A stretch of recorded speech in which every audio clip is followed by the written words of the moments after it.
In this one, we'll be taking a look at how we can handle exceptions.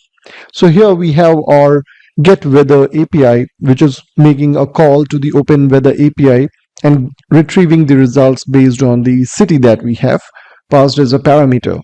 Now, here you can see that we don't have any try catch block as of now. So what we can do first is we can provide a try catch block over here, and we can move this piece of code that we have return weather data inside this try block, and in the catch block I'm throwing this exception that we are getting over here. So what I've done is I have switched off my internet connection, and now whenever we'll try to connect to the open weather API, it's not going to reach there and it will throw an exception. Now that exception will then be sent over to our web page where the user will be able to see that exception.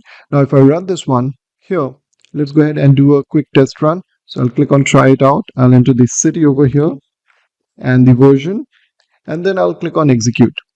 Now here you can see this stack trace information is coming up, and it says no such host is known, and then we have the stack begin and end and all the headers that were sent along with it. Now let's have it over here and go back to our code. Here, if you hover on this squiggly icon, it says that rethrowing caught exception changes stack information. What does that mean? So this is basically you are omitting some information when you are throwing this exception by saying throw EX. To better understand this, let's remove the EX from here for now, and you can see that the error has gone from the throw keyword.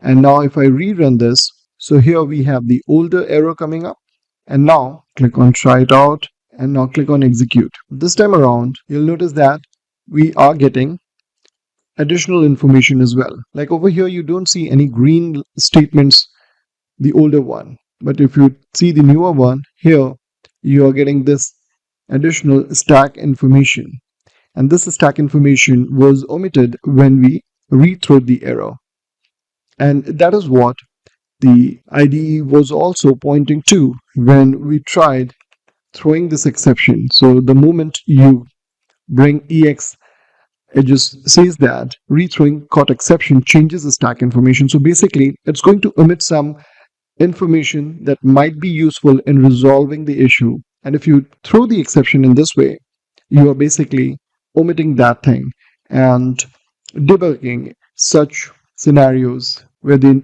crucial information is missing will take a good amount of time to resolve.